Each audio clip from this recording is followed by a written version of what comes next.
حضرات علماء کرام و مہمانان عظام، سعادت صداقت شجاعت ہے علم، بصیرت ہے دولت ہے طاقت ہے علم، بے شبہ وہ جو علم کی دولت سے ہے خالی، کہنے کو بشر ہے بشریت سے ہے خالی۔ آج میں آپ حضرت کے سامنے علم کی فضیلت کے بارے میں چند باتیں پیش کرنا چاہتا ہوں۔ بزرگوں اور دوستوں، علم بہت بڑی دولت اور خدا کی نعمت ہے۔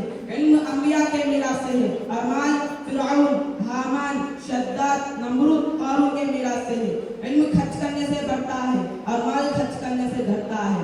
علم والوں کی حفاظت کرتا ہے اور مال کی حفاظت کرنا پڑتا ہے۔ علم وفادار ہے، قبر میں بھی آخرت میں بھی ساتھ آتا ہے، اور مال بے وفا ہے جو مرنے کے بعد رہ جاتا ہے۔ علم پلسرت گزرتے وقت سہارا دے گا اور مال کمزور پڑ جائے گا۔ علم ہی کے ذریعے سے خدا کی پہچان ہوتی ہے، معرفت کا نور ملتا ہے، جس کے ذریعے سے انسان حق و باطل، حلال و حرام، جائز و ناجائز، ایمان و کفر، سنت اور بدعات، صحیح اور غلط میں تمیز کر سکتا ہے، ورنہ علم کے بغیر ایک اندھی زندگی ہے، پیسی زندگی ہے۔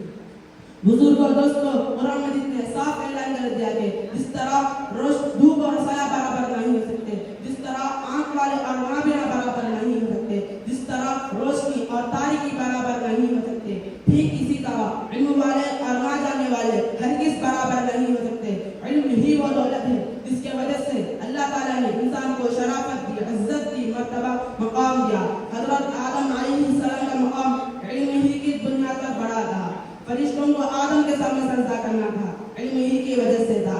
جس طرح دوسرے نبیوں کے معجزے ہیں، ان میں سے سب سے بڑا آپ صلی اللہ علیہ وسلم کا معجزہ وہ علم ہے، لَأَبْلُغُ أُمِّي تھا، مگر آپ صلی اللہ علیہ وسلم نے علم کا دریا و سمندر بہا دیا۔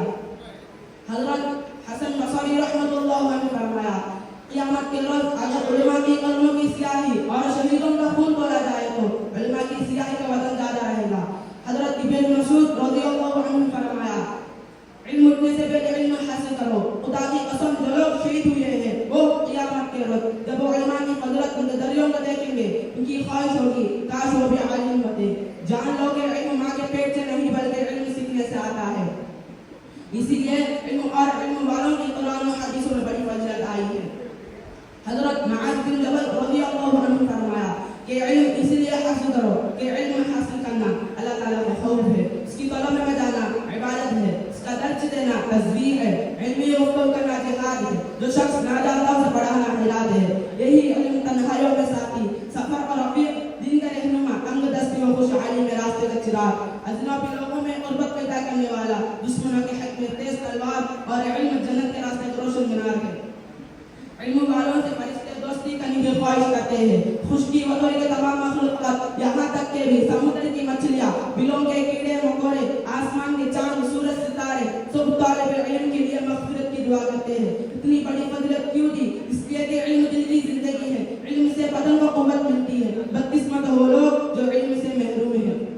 بزرگ اور دوستو، علم حاصل کرنے والے سرکار مدینہ تاجدار حرم احمد مجتبی محمد صلی اللہ علیہ وسلم کے مہمان ہیں، کیونکہ ان کا مقام بہت بڑا ہے، اس لیے کہ ان کے سینے میں علوم نبوت کی خزانہ جمع ہو رہا ہے۔ اس لیے کسی نے کہا اگر کسی کو ناز ہے مال دولت پر، کسی کو ناز ہے سونا چاندی کے انبار پر، کسی کو ناز ہے وقت اور کرسی پر، کسی کو ناز ہے بنگلوں اور کھوٹیوں پر، تو ہمیں ناز ہے انبیاء علیہ السلام کی وراثت پر، اور ہمیں ناز ہے علوم نبوت کی خزانے پر۔ بس اللہ تعالیٰ اس دعا کرے کہ اللہ تعالیٰ ہم سب کو علم سیکھنے اور سکھانے کی توفیق عطا فرمائے۔ آمین۔ وآخر دعوانا الحمدللہ رب العالمین۔